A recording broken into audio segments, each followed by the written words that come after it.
demande qui est père d'Octave. Pourquoi, monsieur?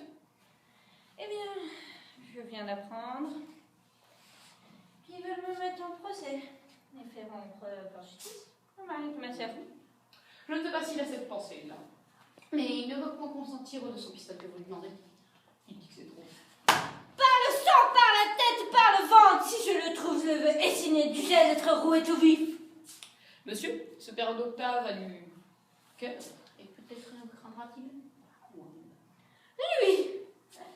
Lui, par la sang, par la mort, s'il était là, je lui donnerais tout à l'heure de l'épée dans le ventre.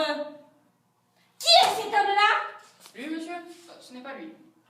N'est-ce point un de ses amis? Ah non, monsieur, c'est son ennemi capital. Son ennemi capital. Oui, je vous en réponds.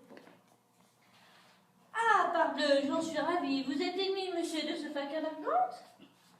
Oui. Touchez-la, touchez. Je vous donne ma parole et vous jure sur mon honneur, par l'épée que je porte et par tous les serments que je fais, qu'avant la fin du jour, je vous déferai de ce marocher fait, de ce facin d'argante. Reposez-vous sur moi. Monsieur, les violences en ce pays ne sont point ressenties. Je n'ai peur de rien et je n'ai rien à perdre. Monsieur, cette argante a du cœur et des domestiques pour le protéger. Donc, C'est ce que je demande, morbleu, c'est ce que je demande. À tête, avant, que ne le trouvais-je à cette heure avec tout son secours? Que ne parle-t-il pas à mes yeux au milieu de 30 personnes? Que ne les vois-je fondre sur moi les armes à la main? Comment, Marot, vous avez la hardiesse de vous attaquer à moi? Allons, morbleu, tue, point le quartier. Donnons, ferme, poussons, bon pied, bon œil. Ah, coquin, ah, canaille, vous en voulez par là, je vous en ferai tâter votre soule. Soutenez, Marot, soutenez. Allons, à cette botte, à cette autre, à celle-ci, à celle-là. Comment? Vous reculez? Pied ferme, morbleu, pied ferme. oh là, monsieur, nous n'en sommes pas. Mais vous osez... Voilà ce qui arrive quand vous osez jouer de mes sentiments. Alors voilà que Tom m'a tué pour de son pistolet. Bon, je vous laisse à votre bonne fortune. Scapin, Plaît-il?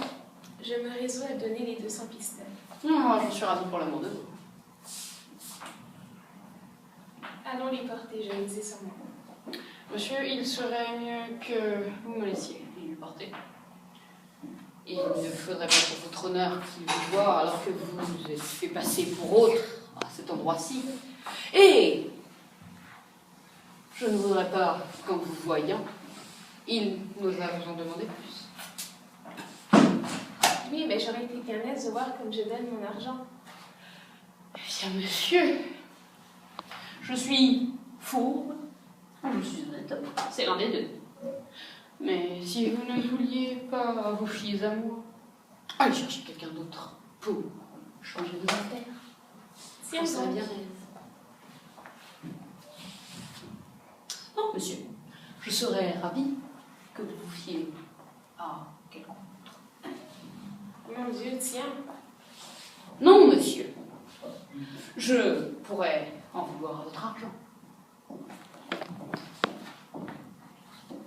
Tiens, te dise, ne me fais pas contester davantage.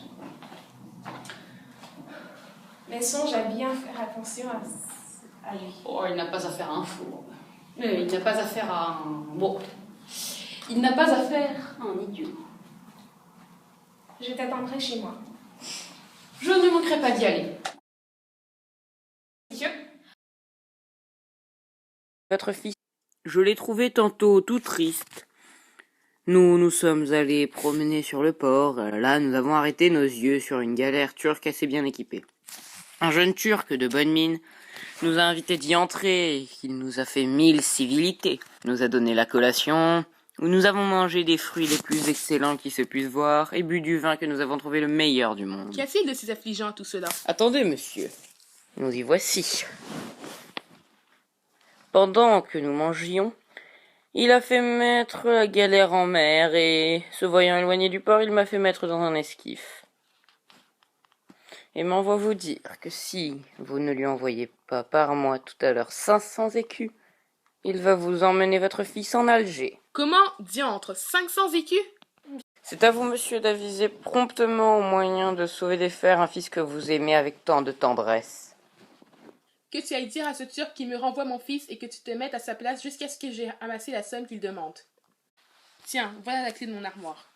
Bon, Tu l'ouvriras. fort bien. Tu trouveras une grosse clé du côté gauche qui est celle de mon grenier. Oui, monsieur. Tu iras prendre toutes les arbres qui sont dans cette grande manne et tu les vendras au fripier pour aller racheter mon fils. Et monsieur, rêvez-vous? Oh, que de paroles perdues. Laissez là cette galère et songez que le temps presse, et que vous courez le risque de perdre votre fils. Hélas, mon pauvre maître, peut-être que je ne te reverrai de ma vie, et qu'à l'heure où je te parle, on t'emmène esclave en Alger. Mais le ciel me sera témoin que j'ai fait tout ce que j'ai pu pour toi, et que, si tu manques à être racheté, il ne faut t'en accuser que le peu d'amitié d'un père. Attends, Scapin, je m'en vais quérir cette somme.